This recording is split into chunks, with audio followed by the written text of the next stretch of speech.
Salut les amis, welcome.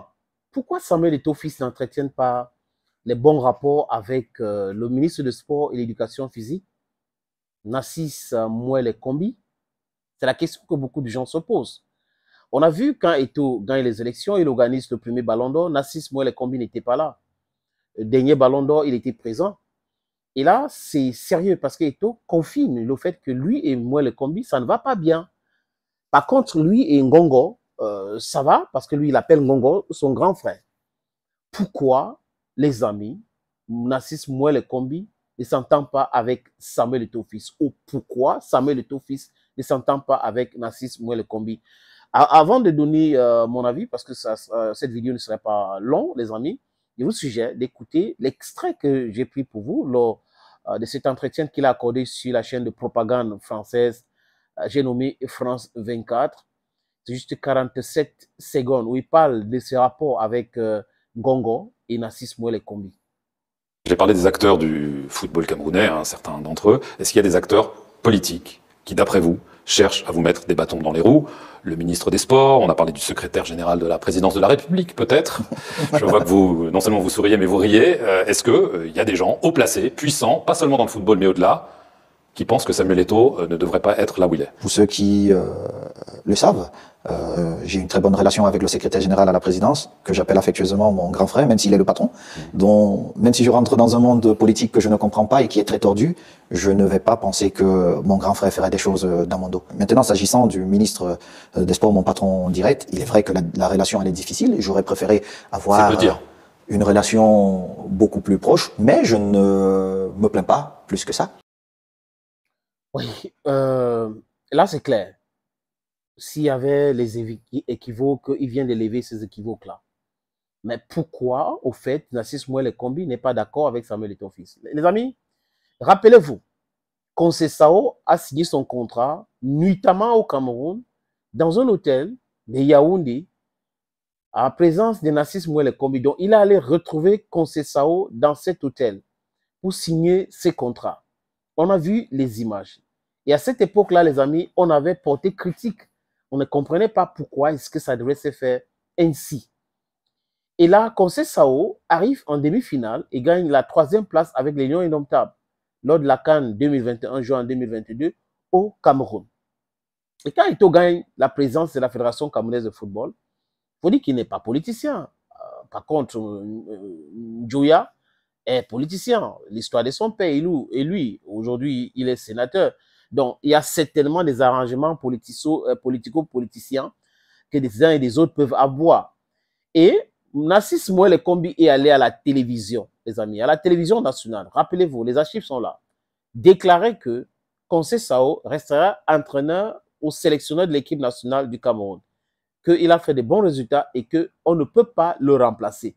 Narcisse Mouele Kombi, en Mondovision, sur la télévision nationale, l'a dit clairement, sans toutefois dire qu'on a discuté avec l'instance fêtière, dans des professionnels de la chose, et moi, je suis du côté politique. Non, mais il a décidé, il a pris sur lui. Et Eto'o avait fait une sortie en disant qu'il ne revient pas au ministre de décider qui serait sélectionneur ou pas à l'équipe nationale du Cameroun. Et là, on avait vu ces conflits ouverts, où le ministre dit quelque chose, et Eto'o dit autre chose. Et là, Conceição était déjà en difficulté. Et il y a eu ce bagarre-là. Et vous savez comment ça se passe au Cameroun? Si on parle des politiciens et comment certains politiciens se comportent, ils sont capables de payer les médias, de payer des gens, de mettre des gens pour saquer, pour détruire et tout ça. Et là, on a vu une note qui venait de la présidence de la République qui avait accepté le fait que Rigobert Song soit nommé sélectionneur de l'équipe. Et là, ça a été acté et le ministre était obligé d'aller à la télé. Nous tous, nous savons comment ça s'est passé entre le ministre qui ne voulait pas, qui, enfin, on lui a mis sous pression, il a accepté malgré lui. Donc, il se peut que le ministre Narcisse Mouele Kombi n'a jamais été pour qu'on nomme Rigobert Song à la tête de la fédération, à la tête de la sélection nationale, donc des Lions Indomptables.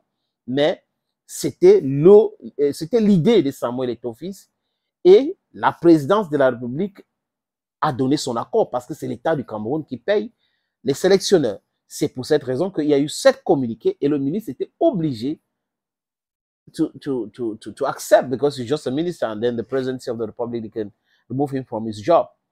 Et là, c'est de bonne guerre aujourd'hui, les amis. Vous avez vu le communiqué que le ministre a fait signer pour indiquer que le contrat de Rigobert Song Ghana ne devrait pas être renouvelé. L'Africa Foot aussi a fait un communiqué dans ce sens, donc Eto'o a fait une sortie. Et là, Samuel Eto'o, dans l'extrait, dit il aurait aimé avoir des bons rapports avec le ministre, sa tutelle, son patron. Mais malheureusement, ce n'est pas le cas. Il dit ça. Et quand il dit ça, les amis, c'est très grave. Donc, les gens qui réfléchissent encore devraient se poser des vraies questions. Pourquoi le ministre n'a pas de bons rapports avec Samuel Eto'o fils? Que gagnait le ministre derrière le contrat de conseil SAO? Pourquoi le ministre a été tellement amer? Pourquoi le ministre allait à la télé parler du contrat de conseil SAO alors qu'il devait laisser la fédération parler? Il y a beaucoup de questions comme ça, les amis, qu'on a le droit de se poser. Et Eto'o vient de confirmer, non, moi et lui, on n'a pas de bon rapport. Est-ce qu'il y avait un problème? Non, il n'y a pas un problème. Mais quand Eto'o devient président, c'est sûrement là où il y a eu un problème. Parce que l'un a contredit l'autre sur l'aspect technique de proposition de sélectionneur. Et c'était une pure vérité. Et ils ont cédé parce qu'ils savaient que s'il y avait un conflit, la FIFA devrait frapper le Cameroun fort, les amis. Autre chose, il parle de Ferdinand Ngongo, qu'il appelle affectueusement son grand frère. Et il ne pense pas que Ferdinand Ngongo serait derrière une quelconque machination pour saquer son image, pour détruire son image, pour le faire tomber. Non, il ne pense pas que c'est Ngongo. Est-ce que c'est le ministre? Tout porte à croire qu'il est en train de regarder vers cette direction en disant clairement et en mondovision qu'il ne s'entend pas avec le ministre. Ça veut dire que selon les pensées de Samuel Eto'o fils, le ministre serait derrière cette machination contre sa personne. La raison, c'est quoi? Vous avez quelques éléments qu'on a donnés. Conseil SAO, les différents contrats, Coq sportif. Est-ce que le ministre avait son intérêt là-dedans? Est-ce qu'il n'avait pas d'intérêt? I don't know. Thank you, friends. Thank you again for always watching videos on this platform. But if you have time, please don't forget, subscribe. If you have time, comment our videos responsibly. You can also subscribe, as I said earlier. Now we have other platforms, Senator Cletus, aka Ijawi Moses. You can go there. It's on YouTube and subscribe. We have platforms like Bantu Media Authentic. You can subscribe there. Wherever you find our videos, please just subscribe. Thank you so very much again, as I said earlier. Stay blessed and bye-bye for now.